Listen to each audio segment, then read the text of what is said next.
It is so exciting to see all of you. We need to get everybody back in because guess what? I know a secret. And you know how it is. I can't keep a secret, right? So how are you liking it so far? Yes? So what if our next speaker was somebody pretty phenomenal? What if our next speaker was an unshakable optimist who really believes in a bright future we can build together, a truly visionary thinker with extremely rare intellect, who has devoted his career to advance the vision of, listen to this because guys, this speaks to us, a world in which the vast majority of people wake up every single day inspired to feel safe and at the end of the day fulfilled by the work they do. Good? What if our speaker was the author of 5 best-selling books? What if one of them was Start With Why? What if one of them was Leaders Eat Last? What if one of them was The Infinite Game? Yes? Ladies and gentlemen, help me welcome Simon Sinek.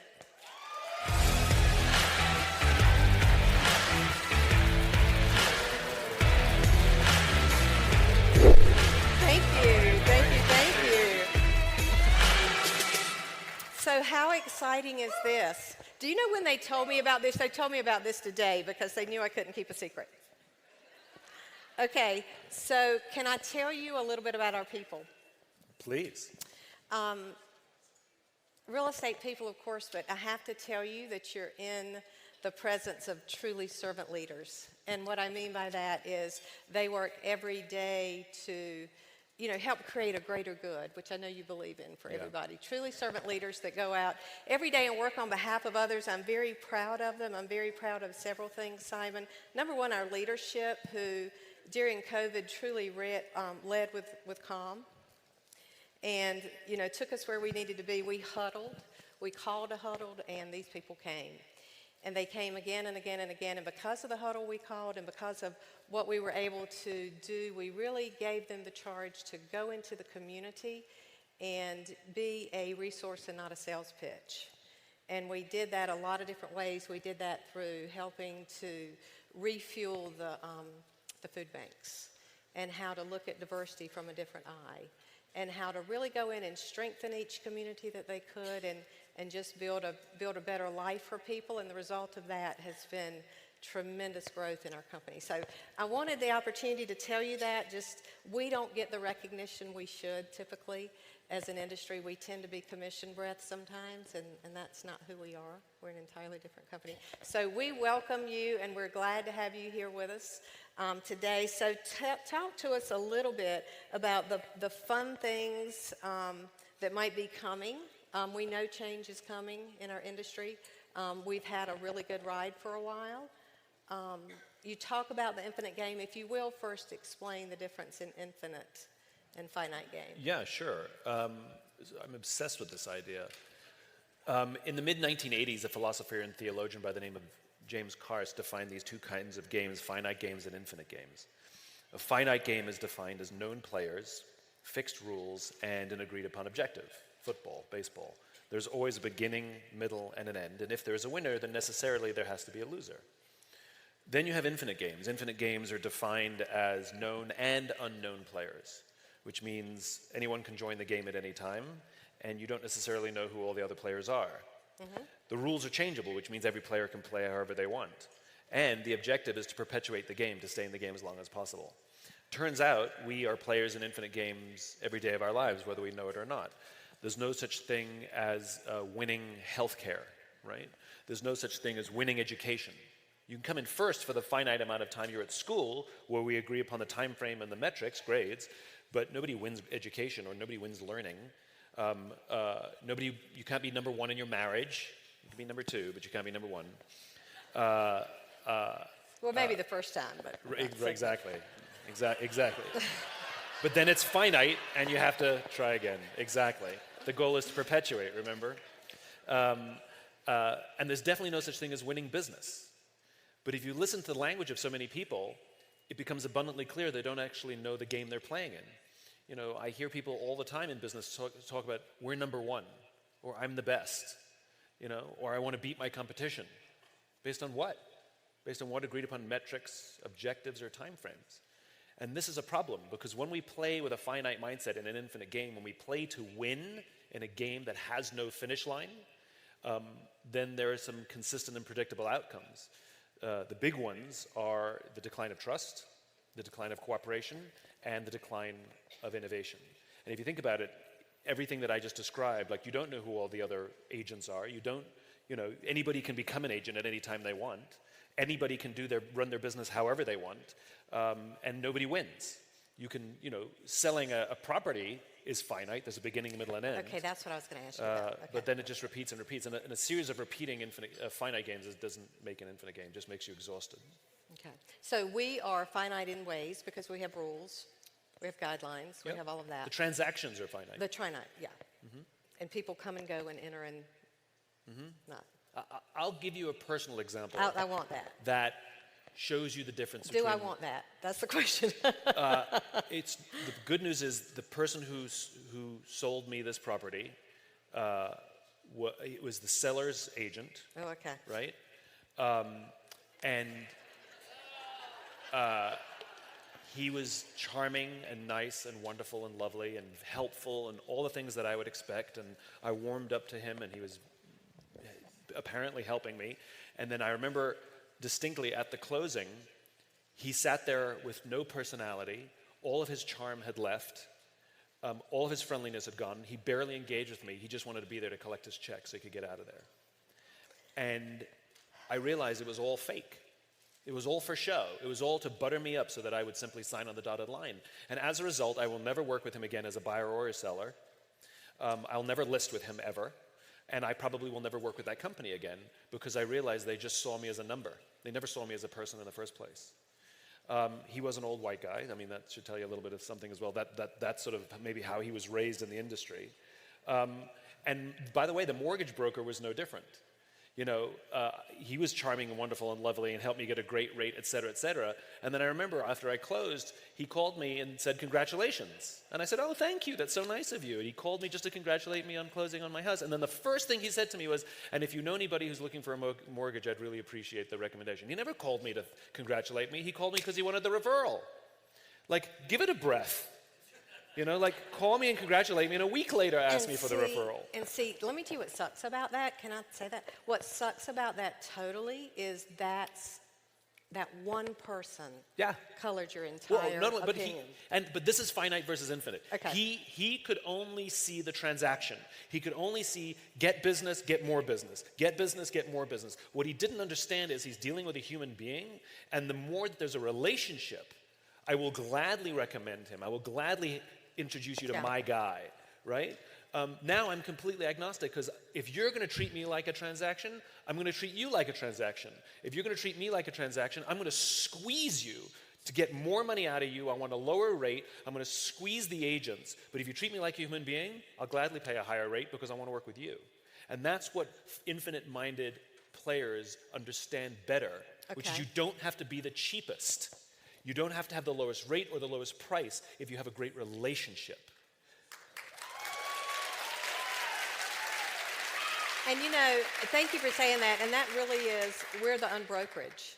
We're a little bit untraditional. I just applaud you saying that. So let's turn that just a little bit because I do think the old mindset of real estate is commission breath. It's next.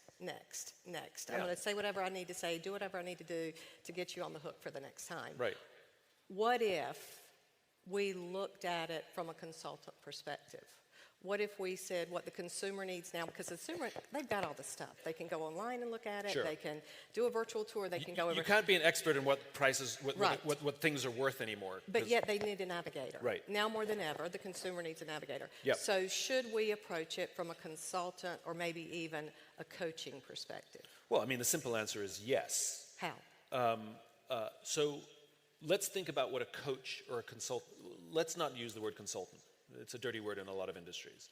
No, I don't mean that disrespectfully. It's just that that word has baggage. Can I tell you something? Yeah. My Tar Heels are in the final game tonight, so let's talk about coaching. So, so here's what I like about the term coach more than consultant, right? A consultant, by the nature of the definition, I'm the expert. I'm the consultant, right? Okay. A coach recognizes that you have value. So the best athletes in the world have coaches. And by the way, they're better than their coaches at playing the game. But the coaches have a perspective that they don't have. And so I'm a huge fan of the idea of coaching.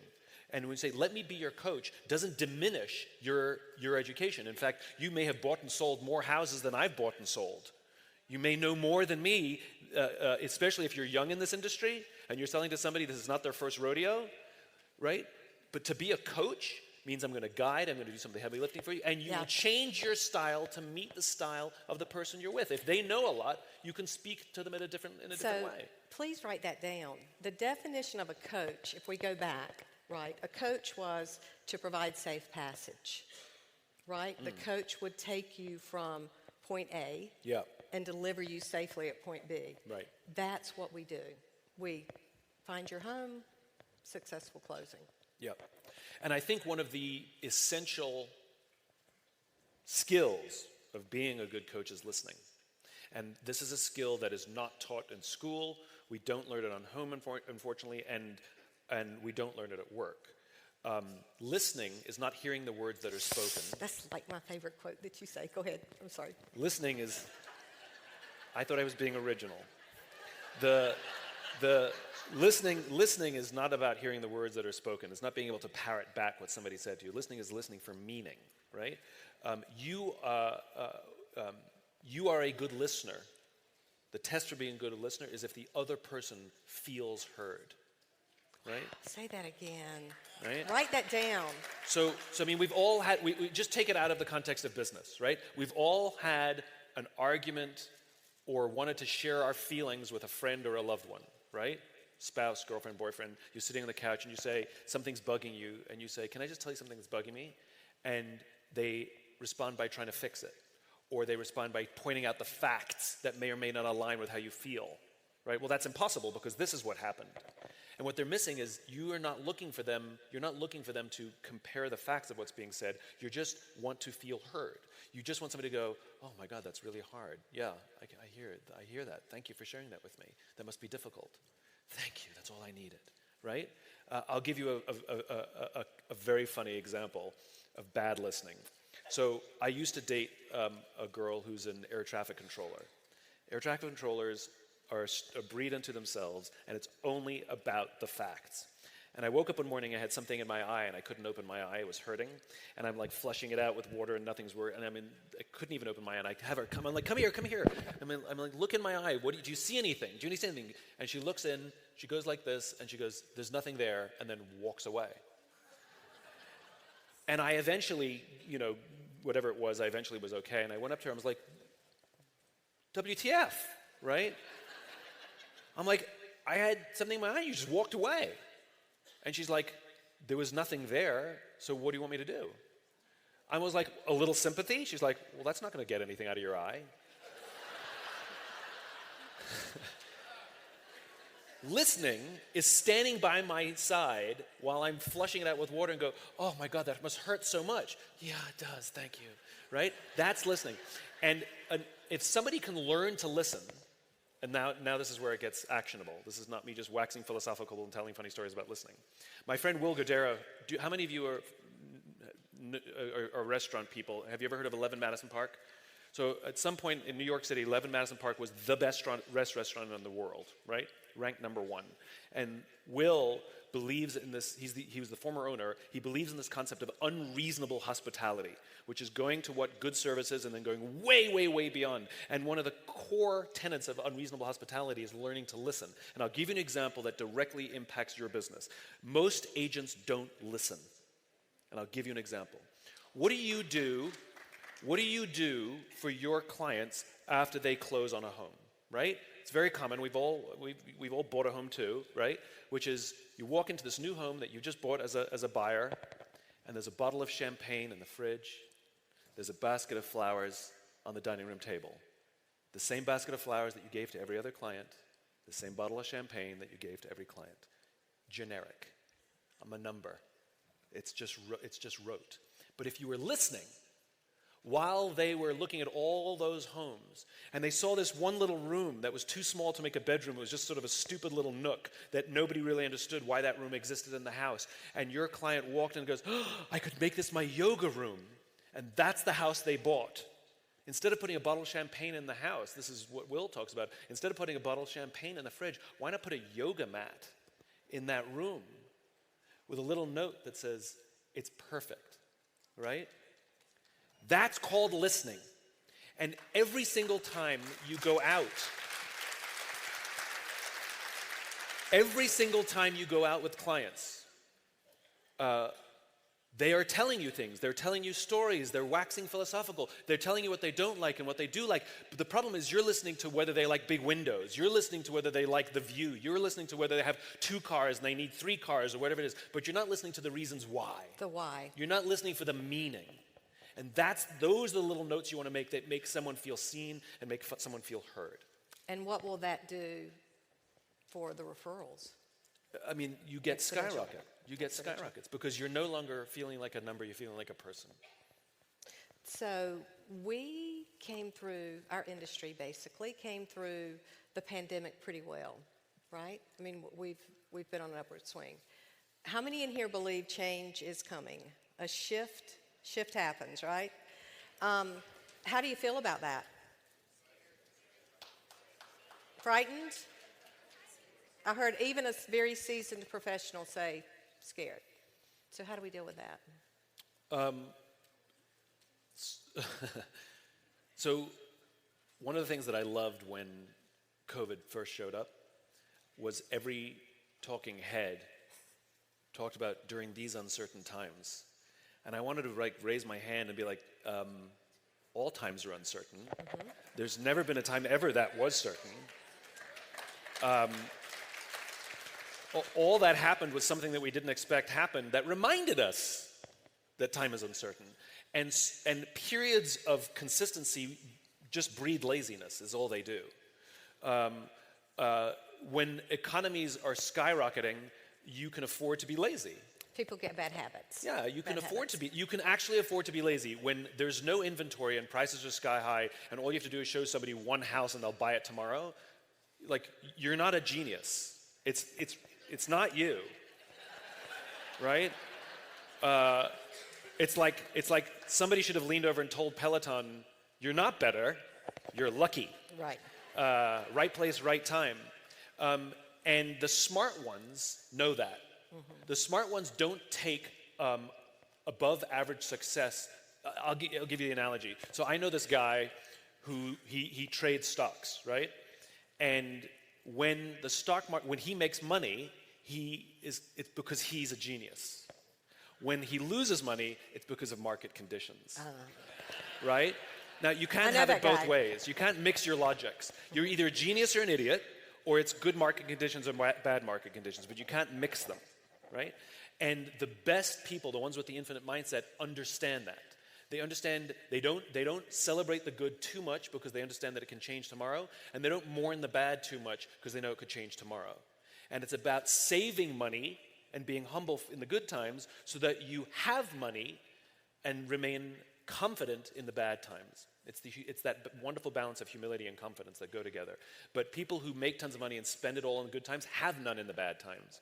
And the best organizations, the best salespeople, the best solopreneurs I know, they're conservative in the good times and they're liberal in the hard times. It's so funny because that's the calmness that we were led by. We were led by that exact mindset when the pandemic first started. So the uncertainty, the just planning, just knowing. Let's pull that back to coaching. How do we take that out? How do we coach to that? How are we coached to that? So the single best way to deal with any kind of difficulty, personal struggle, business struggle, financial struggle, whatever it is with others. Like, no human being is strong enough or smart enough to do this thing called life or career alone. We're just not that strong. But together, we're remarkable, right? And so, here we are talking about relationships and listening as it relates to buyers and sellers, but the reality is your ability to learn to listen, to deal with difficult conversations, to how to give and receive feedback, how to resolve conflict, that's actually as if not more important with the people you work with. The value of this event, by the way, is not folks like me on the stage. This is just the fun bits. The value are the people you're sitting next to, the relationships you build. Like during the breaks, that's the important stuff. During the breaks, don't disappear just to be on your phone, right? Because like if you have a team back home and you got to check all your email, nothing undermines trust in your team more than you feeling like you have to respond to every single email that you're getting. Just tell them you're going away to this event. Deal with everything, right? They're smart enough, build them up. But putting that aside, get to know the people here, because when bad things happen, the single best resources you have is each other. Right. You can pick up the phone and say, I'm struggling. And it's doing it with each other. I've had the big honor, the huge honor of getting to work with some of our folks in uniform. And not a single one of them runs into battle for God or country. Zero. It's always person to the left and person to the right. And their courage doesn't come from some deep internal fortitude. It comes from their desire to protect the person next to them and the fear of letting them down. The fear of letting them down is worse than the fear of doing something difficult, right? There was a former Navy SEAL who was asked what kind of person makes it into the SEALs, right? And he said, I can't tell you the kind of person that makes it into the SEALs, but I can tell you the kind of person that doesn't. He said the star college athlete who's never really been tested to the core of their being, none of those guys make it in. He said the preening leader that likes to delegate everything, none of those guys make it in. He said some of these guys that show up with huge hulking muscles covered in tattoos because they want to prove how tough they are, none of those guys make it in. He said some of the guys who make it in are skinny and scrawny. He said some of the guys who make it in, you'll see them shivering out of fear. He said, but when they're emotionally exhausted, when they're physically exhausted, when they have absolutely nothing left to give, somehow, some way, they're able to dig down deep inside themselves to help the guy next to them. In other words, the highest performing teams of the planet are not the strongest or the smartest. The highest performing teams of the planet are the ones who care the most and are willing to sacrifice for the people next to them. That's, I love that. And that care and community, that's a lot of our core values. They're two of our core values, two of the C's. So can we roll back just a minute and go back to Infinite Game just for a second? Because I hear you talking about one of the principles in that. Yeah. Building a trusting team. Yeah. And that is so important in real estate. It's not one person that does anything. Every successful person in this room has an army of people working with them. It looks like a lender. It looks like a title company. It looks like their broker. Sure. So talk about building that trusting team. I'll give you an example. Well, first of all, what is a trusting team, right? Yeah. We all know that trust is important, but what is it really? So I'll give you an example. It's sort of one of my favorite examples of what a trusting team looks like. A bunch of years ago, I was in Vegas for a business trip, and they were very nice to put me up down the street at the Four Seasons. It's a beautiful hotel. The Four Seasons over here happens to have a coffee bar in the lobby. And so one afternoon, I went and bought myself a cup of coffee. And the barista working that day, named Noah, he was charming and funny and engaging, and I stood there for far too long talking to Noah. And as is my nature, I asked Noah, do you like your job? Without skipping a beat, Noah said, I love my job. Now, in my line of work, that's significant. Like is rational, right? Mm-hmm. I like the people, I like the work, I get paid well, I like my job. Love is emotional, it's a higher order connection. Like, do you love your wife? I like her a lot, right?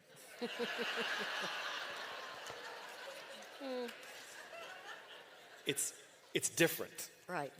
And Noah said, I love my job.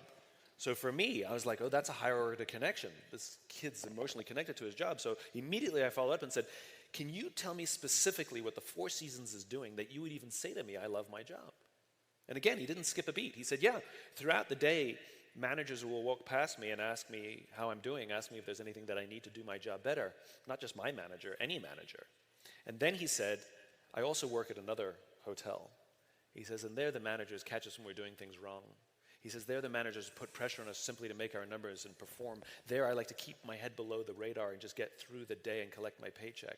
Only at the Four Seasons, he said, do I feel, there's that word again, do I feel I can be myself? What I find so profound about that story is this is the exact same human being in two different companies, in two different leadership environments, and our experience of him will be profoundly different, not because of the person, but because of the place he works. Right? It's not the person very often. And so, when we talk about, oh, you can't get good people these days, I'm like, it's like the only common factor in all my failed relationships is, right? It's like if there's no good people ever that you can hire, I'm thinking, there's one common factor in all those people who are leaving you. That might be you. And Noah's experiences, we have this twisted thoughts about how we get the most out of our people. Like, how am I going to get the most out of our mate? People are not a towel that you wring them out, how much you can get out of them. The question is, what kind of environment can I create in which my people can work at their natural best? And a trusting team, you're on a trusting team. We've all felt it. You're on a trusting team when you can raise your hand and say, I don't understand. I don't know what I'm doing. I need more training. I'm having struggles at home. It's affecting my work. I'm scared. I need help.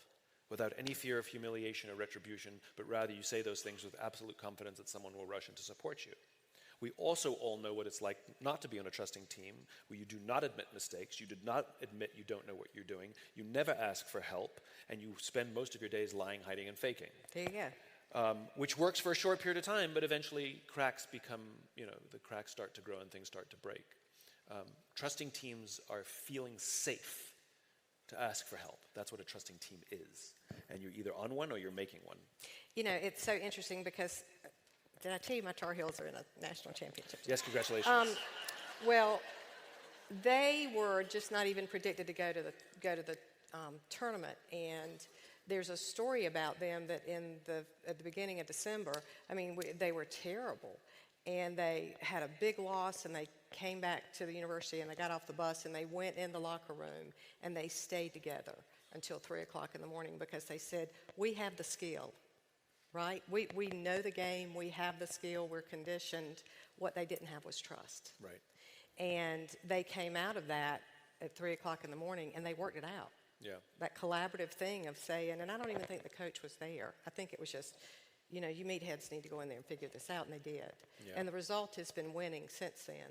So what do we need to do if we form that team, if we're, clearly all of these people are in the right company, but how do we clear that? How do we build that trust, or is that a really big topic? That's a very big topic, but it's no different than how you build trust in any kind of relationship. So you say, I've met this person that I really like. How do I build trust? Well, you don't tell them all your secrets on the first day, right? We all know that you have to be vulnerable, but there's a timing, and it's a dance, and it's giving somebody a little extra responsibility and seeing how they do. And if they screw up, instead of yelling at them, be like, all right, try again. That we treat mistakes as learning opportunities rather than, and a mistake is only when you keep repeating the same error and you haven't learned anything. Where we practice empathy. You build trust with empathy as well. So empathy in business looks like this. Here's a traditional scenario. Somebody picks up the phone or walks into their office when we did that, and says, your numbers are down for the third quarter in a row. We've had this conversation before, and if you don't pick up your numbers in the fourth quarter, I don't know what's going to happen, right? That's pretty normal. Here's empathy injected into that scenario. Hey, your numbers are down for the third quarter in a row. We've had this conversation before. Are you okay? I'm worried about you. What's going on? No. Right? Where it's about the person, not the performance. And so again, it goes back to that listening, and you are not listening until somebody else feels heard. Those things, seeing someone as human, understanding that we all have stresses and strains and egos and insecurities, and we bring all of that to work. And though we still have to be emotionally professional, you can't sit in a meeting like this because you're having a bad day. That's emotionally unprofessional. Though we still have to be emotionally professional, we're still human beings. Yeah. And a good leader recognizes that. And by the way, somebody on a team recognizes that too. You don't have to be a position of authority to be a good leader, because those who may be higher in rank than us are also filled with insecurity and fear and stress and strain and ego and all that. And it's okay to go up the chain of command and say, hey, are you okay? You were really hard on us in that meeting today. Instead of labeling them an asshole, be like, are you okay? And by the way, and that's the dance. It's like any relationship. It's not expected for one person in an interpersonal relationship to do all the listening. It's a dance, and it goes backwards and forwards. And you meet empathy with empathy, and you meet listening with listening, and you meet difficult conversations with difficult conversations. See, I think that's been such a lesson for us in COVID with people working remotely, is that hearing is one of the five senses, but listening is an art, where you really have to look at body language, and you have to figure out what's going on that's more than what is right here. Right, which we missed out on COVID. Yeah. Like somebody's sitting there, and like they're talking and they're bouncing their leg like this because they're nervous. You miss that on that on Zoom. Yeah, because you get nothing. Yeah. So can we talk about one other thing, rivalry? Sure. Yeah. So of the 5 practices of the infinite game, or an infinite mindset, having a worthy rival is the easiest one to implement immediately. So in a competition, in a finite game, baseball, football, you have competitors to be beaten, right? But in an infinite game, they come, go, they do whatever they want. You don't have competitors because you're not even playing by the same rules, but you do have rivals. And some of those rivals are worthy of comparison.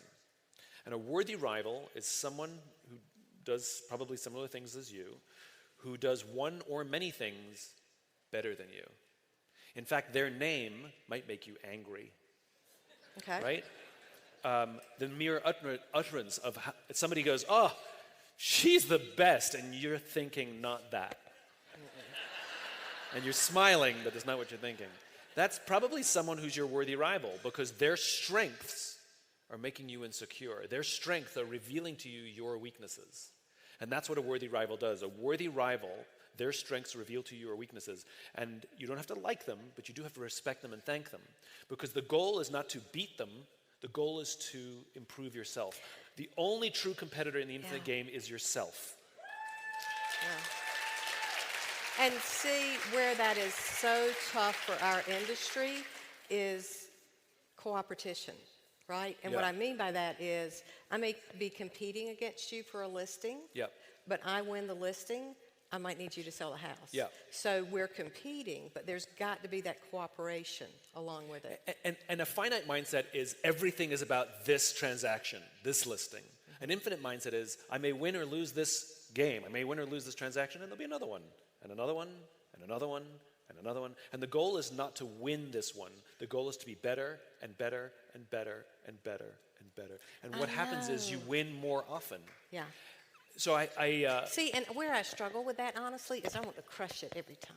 Yeah, of course. Every time. You're a highly competitive A-type personality. I get it. Yeah. But if that's all you do, you're not going to be in the game for very long. I know. I've been in a long time. But this is my point. In the infinite game, the infinite mindset is about having the strength, the will, and the resources. Which means will is I really still enjoy this industry. And the resources is I got the money to stay in the game. If you run out of will, you run out of resources, you find a different line of work, right? The goal is not to win every game. The goal is to stay in the game as long as possible. And you're more likely to stay in the game as long as possible if you're enjoying it and if you're making money. So, like I said, think of those agents who are better than you, whether they're better marketers or better salesperson, or they get more recommendations. And again, you don't have to like them, but you have to thank them and study them. And learn what they're doing, as I said, because their strengths are revealing to you your weaknesses. And sometimes partner with them because you're actually stronger together. But hating them is stupid. Right. All it does is make you focus on them rather than focus on yourself. All it does is make you focus and sit around with your friends and be like, but they don't do this, and well, you're not doing any of that either. So it puts all your focus in all the wrong places. It's like, you know what it's like, if any skiers out there, if you ski through trees, every skier knows this. If you say, don't hit a tree, don't hit a tree, don't hit a tree, you hit a tree because all you're doing is looking at trees. Where when you're skiing through trees and you say, follow the path, follow the path, follow the path, you don't hit a tree because you're only looking at the path. So your mindset is if all you're doing is focusing on them, then you're hitting trees is what you're doing. You're focusing on all the things that make you weak rather than focusing on all the things that make you better. So focus on the positive, right? I love the concept of us being coaches and us getting people to that safe place. Yeah, and train people to be coaches. You know, we teach people how to sell, but we don't teach people how to coach. Wow. And they're both skills. They're both learnable, practicable skills. And I love the art of listening. I think that is just going to transport you to another level in production and referrals and all of that. You know, there's a great irony. You know, the companies that I know that teach listening to their people so that they will be better leaders, better salespeople, whatever it is, the profound impact it has on someone's life. They report back that, thank you for teaching me that listening skill so that I could be a better salesperson. My marriage is better. My relationship with my kids is better. My relationship with my parents is better. Because the art of listening is applicable everywhere where you interact with another human being, not just at work, even though the company taught you that skill for work. And my biggest fear, because we don't need to go down that rabbit hole, but my biggest fear is screens are taking that away. Correct. Yeah, I mean, I can prove it to you. And by the way, I've had this happen with agents. Can I borrow someone's phone? Can I just borrow a phone? Yeah, thanks. Oh my God, I get to use Simon Sinek, my phone.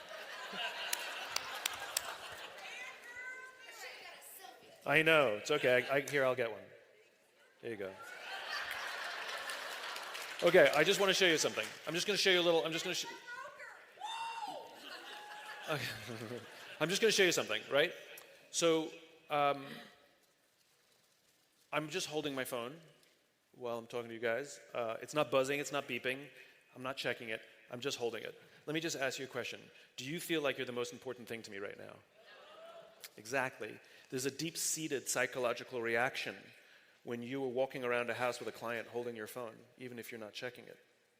And I have absolutely had it where I've been walking around with an agent and they're talking to me, and then I look to the left and I turn around and they're like this. Guess how that made me feel? That I am not the most important thing to that person in this moment. Wow. Right? And this is artificial. I'm just doing it right now in front of a room, and I'm not even looking down, and you don't feel that special. Right? So the point is put your phone away for the 10 minutes you're walking around a house. And you go ahead. I mean, the art of making someone feel seen and heard is stupidly simple, right? Learning their name really quickly is really easy. And calling them by their name is really easy. Asking them questions not about what they're looking for in a house, but asking questions about who they are, like where they see themselves in 5 years, professionally, like, are you married, are you single, learn about them as if, as people. Mm-hmm. And all of that learning makes you show people different things. It makes you creative. I know this wasn't the kind of house you were looking for, but based on what we talked about before, I think you'll really like this. And now you're not looking to sell them a house, you're looking to sell them a home. And I know a lot of you use those terminology. I'm not here to help you find a house, I'm here to find a home. And yet you still left a bottle of champagne in the fridge, in their new house. You didn't help them make a home with a yoga mat. Really, really easy. Put your devices away, because not only does it distract us, but as an act of service, you're doing it for someone else. Now, if you have an emergency, you simply apologize. My mother's in the hospital. I have to keep my phone out. I'm terribly sorry. I will try my best. Not totally fine. But you don't get to use that card very often. That is the exception, not the rule, yeah. And and the transaction that you're waiting for does not count. It'll have to wait 15 minutes. And you know, Kuba tells us that all the time, just create that amazing experience. Right. And that's what you're doing because that makes you memorable. That's going to set you apart from your competitors. That one act of intention. So when they were building Disneyland, the Imagineers took Walt Disney on a tour to show him what they had built. They showed him one of the rides, I can't remember which one. And they built an animatronic bird, perfect in every detail. And they showed it to Walt, so excited for him to show him this perfect animatronic bird that no guest would ever be able to tell the difference between this and a real bird. And Walt looks at it and goes, no, it's not going to work. And they're like, Walt, it's perfect in every detail. It's the feathers, it's the color, it's the movement, it's perfect in every detail. And Walt said, the bird's not breathing. And they said, no one will notice. And he said, people can feel perfection. Ooh. And that's the point, which is they may not be able to say the thing that you did or did not do, but they can feel it. Wow. That's great. That's powerful. So, one thing that I'm extremely proud of, and I'm not sure everyone in here is aware of it, but we are aware of our core values, which I shared with you, and our manifesto, which I shared, and our 6 C's, which is what everything we do, we're driven by that. We bounce up against that. But we've introduced Be Golden, Be You, and I was so excited to introduce this to you because it speaks so much to who you are. And the golden is grow, and it's not grow that I'm going to beat you by growing. Right. It's, you know, that internal growth. It's own, so have extreme ownership in what you do. It's love. The L is love. And Kuba is very driven by come from your heart, be genuine, which is what you're saying. You knew the realtor was faking it, right? So come from your heart. Everything should be driven by love. Be determined, which, you know, be intentional, be determined with everything you do. Practice equality. So treat everyone better than you want to be treated. And I think the diversity of our network, and I'm not going to say family, because family can be so dysfunctional, right? But our team, of our you know, if your family's not dysfunctional, you may not know them all. But practice that, maybe that was too personal. But that equality of loving one another, and then to do it now, you know, to make sure that we don't know how much time we have. We don't know, but just be intentional. So I'm really proud of that. I'm proud to talk to you about that. I'm proud for that behavior to be who we become, you know, who we grow into as an organization. Yes, I like things that are verbs. I like things that are behaviors. More than just sort of, you know, I believe that values should be written as verbs. You know, you go to so many companies and they have the values written on the wall, you know, integrity, you know, with the eagle. Innovation. Right, with the big eagle. Yeah. Innovation, honesty, you know. If you have to write honesty on the wall, you've got bigger problems. But but like innovation is not a value. You can't walk into somebody's office and say, a little more innovation today, please. Like, what are they supposed to do, right? But if you want to put integrity, you write do the right thing. If you want to do honesty, you say tell the truth. If you want to say innovation, say look at the problem from a different angle. Like make them behaviors that people can do. So I like behaviors. I like that you did that. The concept of treating people the way you want to be treated, I'm not sure I agree with that one. Okay. How about better than you want to be treated? I think treat people the way they want to be treated. Oh, okay. You know, because You win. And by the way, that goes both ways, right? Some people want a lot of attention. Give them a lot of attention. Some people want very little attention. Don't bug them, right? And so treating people as a dial, and you can tell the ones that have a formula because they're not listening. You know, like when somebody's giving me a pitch and I'm like looking the other direction and I'm like glazing over and they're still talking, it's because they have to get through the script and they're completely ignoring the room. They're completely ignoring the fact that I am just not interested. And so in an instant, people can feel perfection. In an instant, I've come to the conclusion in the span of 30 seconds that this person has no interest in me. They have an interest in getting through their script, which means they're interested in getting through their transaction. And I've already formed an entire judgment, an entire opinion of what this relationship's going to be like. And if you treat me as a transaction, I treat you as a transaction, which means I've got 18 agents working for me, not just you, because that's how you treated me, that's how I'm treating you. I'll play by your rules. If you treat me with love and make me feel I don't want to work with anybody else, right? So if you're just trying to get the most money out of me, then I'm going to try and get the least money out of somebody else. So, and again, people will play by the rules that you set. I'm guessing that eye thing didn't work out well. Is What that eye what thing? the thing in your eye that she didn't help you? That I'm guessing that didn't work Well, out well. when I talked to her afterwards, I sort of didn't finish the story. I went up to her, I was like, you know, you can show me a little sympathy. And, you know, she said, well, that's not going to help you get anything out of your eye. I mean, and that's sort of how she thinks about everything. And she, God bless her, she had to learn that relationships are not based on facts and figures. And that is true in business as it is in a relationship, which is the facts don't always matter. It's how I felt. Did I feel supported in that moment? And how so you do want to be treated. And how I do want to. Don't treat me the way you want to, because she doesn't want, because Right. she treat me the way I want to be treated. I'm sensitive. Yeah. Got it. Okay. Yeah. Got it. Thank you. So questions. Are we okay to do some Yeah, questions? sure. Anybody got questions? I think we've got microphones. Don't be shy. Are you still with her? There will be a follow-up to that, Yeah. so be careful. Yeah. Yeah. I knew that. Questions? And he is wisely not answering that question, by the way. Mainly because I don't know what to say after the follow-up. Hi, Simon. Hi. What an honor it is, by the way. My name's Mandy, to even be in the same room as you on stage. Oh, and thank you, you. Kuba. Thank you. And Kathy. My question is, you speak a lot to us. You write tons of books. I'm an association leader as well as someone who serves 370 agents directly on a daily basis.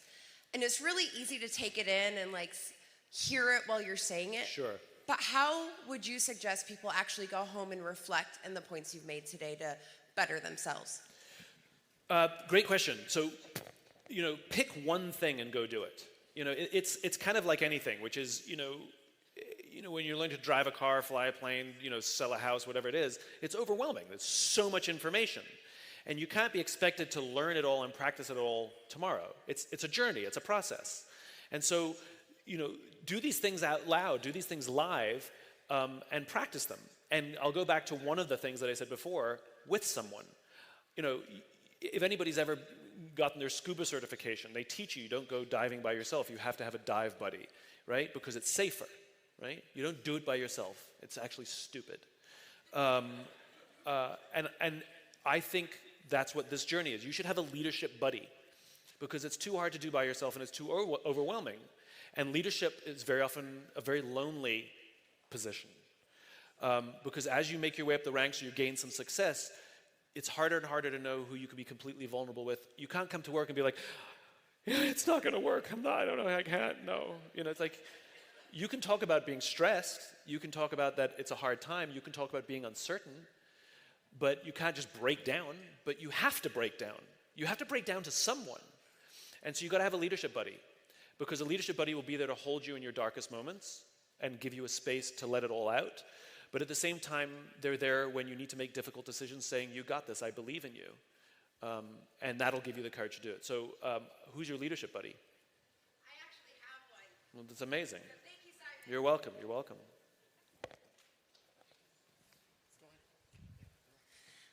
Hi, Simon. Hi. Denise Pollock, San Diego. Earlier, Ben was speaking about bucket lists, and let's say you put 100 items on there.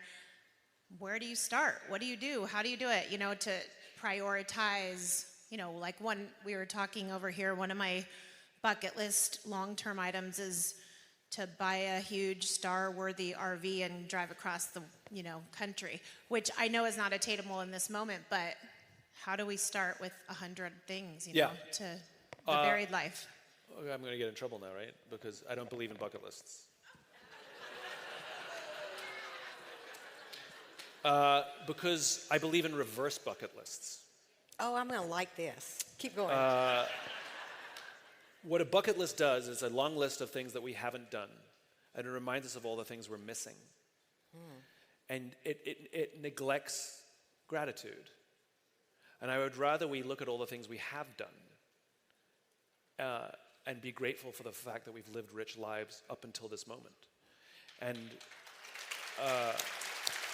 so are there dreams that I have? Of course. Are there things I want to do? Of course. Do I know what some of them are in my head? Of course. Do I hope to check them off that list? Of course. But what's more fun to do is go through the list of things I have done and the things that I never thought I would be able to do, that I was able to do. And it's a nicer feeling than the things I'm missing out on. And for you, can I add in just like I know what I'm talking about? Sure. Okay. I've made a whole career out of it. Okay.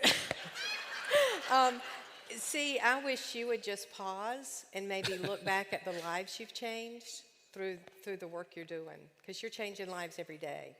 I mean, you're creating amazing memories for families, and all of you need to do that. You're making a big difference. And I'll add to that. I'll see your raise, and I'll raise you. And be specific.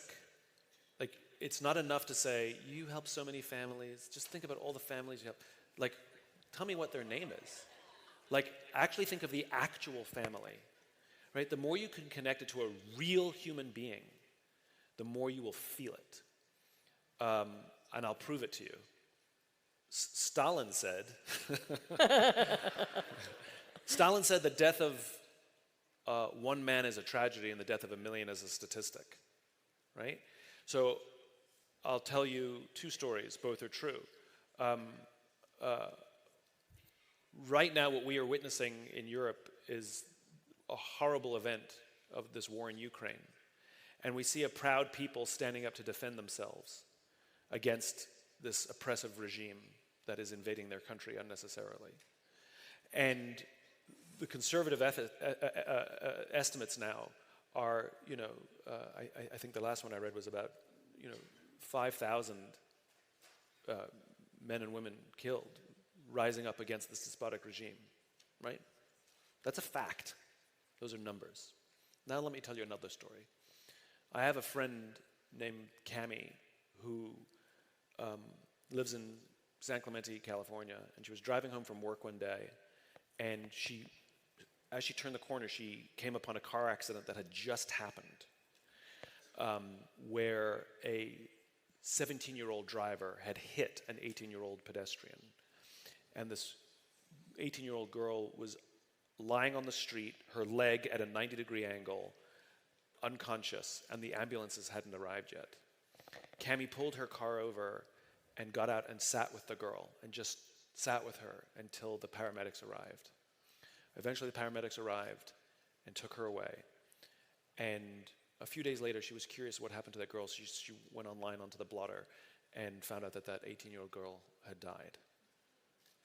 Okay, what made you feel more? Thousands of people who died standing up against a oppressive regime to defend their lifestyle and their democracy? Or one 18-year-old girl who got hit by a car in California?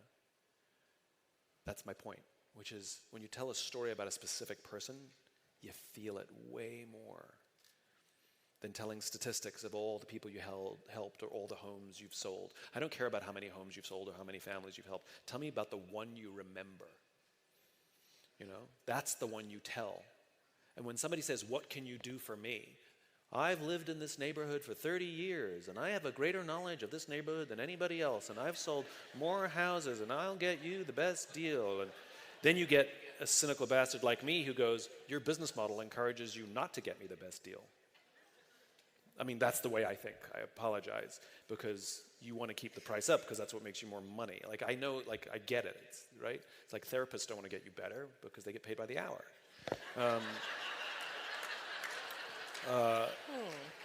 If they did flat fee, we'd all be fine. But if you walk in and say, if somebody says, why should I do business with you, right? You'd be like, 3 years ago I met this family, the Joneses. Oh, what a wonderful couple, 2 kids. Lucy and George, and just the best. And you tell a story about what you got to know about them and what they were looking for and how you spent the time with them. And people will relate their experience to the Joneses, not to the 55 houses you've sold or the 30 years you've been in business, because I don't care. I just need one. And so the more you can tell a specific story.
The more people can feel it, to yourself and to others. That is powerful. That is very powerful. And now you can go back and people say, what'd you learn at the conference? You'd be like, well, Stalin said. Can I tell you one more thing and brag a little bit? You're not related to Stalin, are you? No. Okay. No. One thing that we've done as an organization, I'm extremely proud of this. Kuba and Luba have been very touched by the Ukraine situation.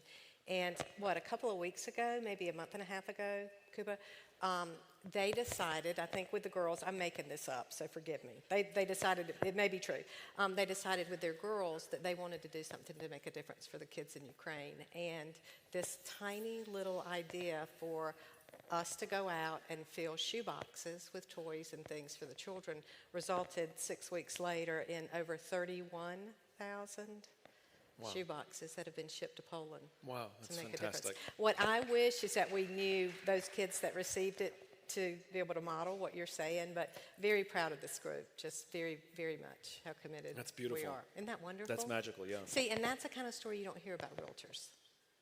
You don't. And can I make it better? Over here, Janet, let me just, and all of you don't know this.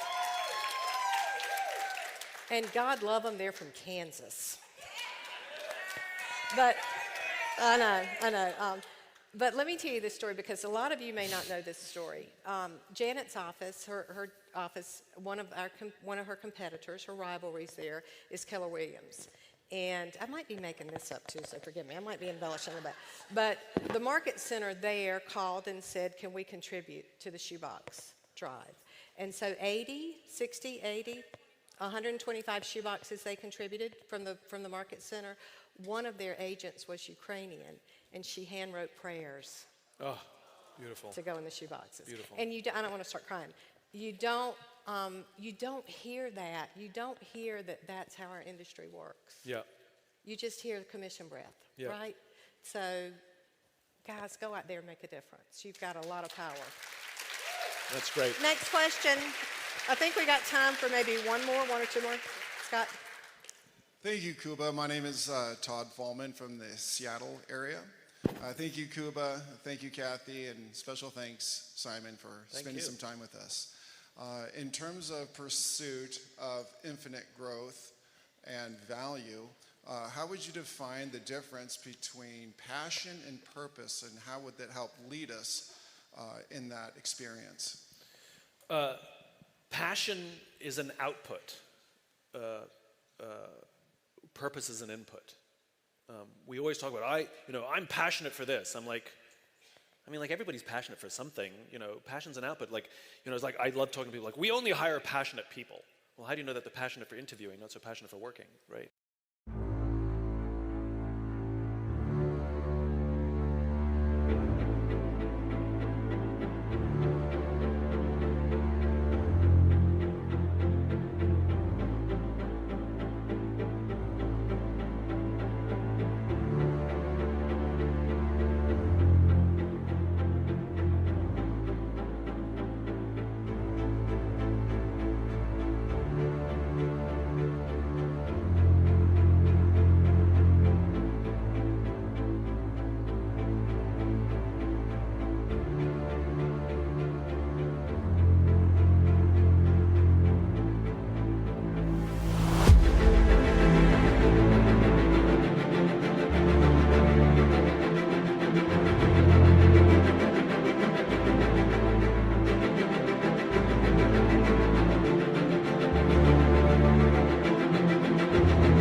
So I always think that passion is an output, which is when you are doing something that you believe in, when you're doing something that feels like it's bigger than yourself, that you feel like you're contributing to a larger purpose, what you feel is passion. Like working hard for something that we love is called passion. Working hard for something we don't love is called stress. It's an output. It's not an input. Purpose is like a battery, right? It provides energy. And so, in fact, I was just talking backstage about this before I came out, which is when I set out to spread my message, there was some personal sacrifice that I had to make. I was traveling a lot, which means there was a lot of physical exertion and exhaustion. It took a huge hit to my personal life. You know, I'd go on a first date and be like, oh my God, this is amazing. Are you free in 6 weeks for a second date, you know? Because I met this girl in Vegas at this conference. It was amazing. That was a shout out.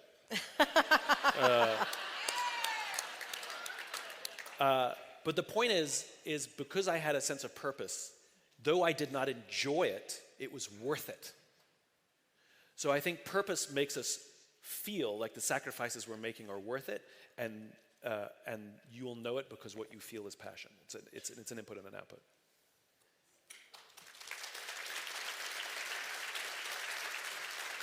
I guess better put, you need purpose to feel passion. That would be a nicer way of saying it. That is one of those things that's kind of hard to get your head around, though, right? Well, not you, but I'm just. all the rest of I them. don't think you need passion to feel purpose, because what you're saying is then you have to have energy before you can have belonging, and I don't believe that. But you need purpose to feel passion. You need to feel like your work contributes to something bigger than simply buying and selling houses. You know, you need to feel like you're contributing to something bigger than yourself. And when you feel like the days you don't feel like working and you meet that one person that all of a sudden, it's like having kids. Like, you know, rationally speaking, I don't know why anyone would want to have a child, right? I mean, you don't get to go on vacation when you want to go on vacation. You can only go on vacation when they have school, have no school. You know, dinner was macaroni and cheese from a plastic spoon over the sink. Like, sleeping is something you abandon for a couple of years. You know, you give up your life. Your marriage is very, very different than it was. And your entire life is consumed by children for many, many, many years. And it's frustrating and hard and stressful. But that one time you catch your 5-year-old sharing with your 4-year-old unexpectedly, or when you go to make sure your 8-year-old is sleeping and you catch her underneath the blankets with a flashlight reading, you know, or the first school play or the first boyfriend or girlfriend or whatever, when they get into all of that, sacrifice is instantly worth it. And so I think when we weigh the rational side of it, we'd never do anything that required hard work or sacrifice. But when we're contributing to the life of someone else and we get to see that life thrive and grow, all of a sudden sacrifice becomes worth it. And that's what I think purpose is. It's the knowledge that our contributions will live on outside of us forever. Like, it's not that you just did something nice for someone, it's that they will carry that feeling and make them a better person, you know, in their own lives. In other words, you live forever through the lives of others. Yeah.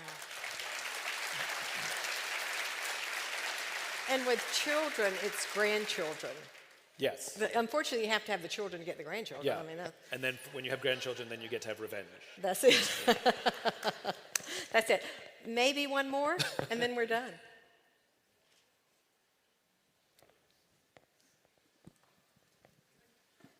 Oh, this is going to be good, because I know this guy. This is going to be good. Hi, Simon. My name is John Myers. I'm from Wilmington, North Carolina. You know, Congratulations glad on you're the here. Tar Heels, by the way. Oh, it's going to be a great game tonight. I'm glad you're here because when I first met Kathy, one of the books that I talked about how define who I was Start With Why.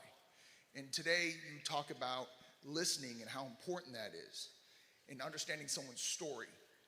If you had to choose one question that you could ask someone to help figure out their story, what would it be?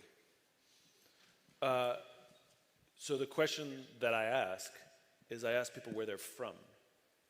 I mean, I ask people about their childhood. I mean, I want to know where people are from, and I don't mean where they were born. you know?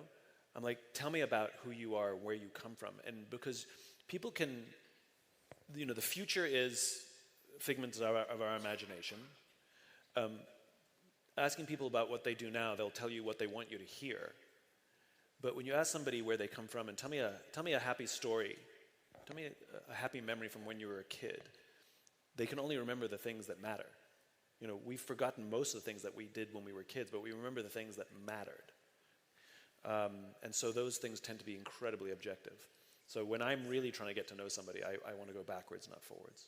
And I don't want to talk about the present. It's powerful.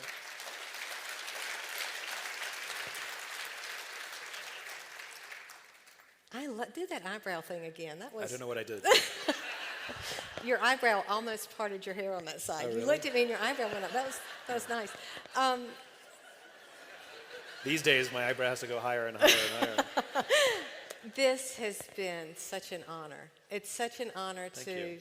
introduce you to this magnificent group of people, and I'm so thrilled that you poured into them what you did. There's so many nuggets that they can go back and apply today to the business they're Good. doing. So Good.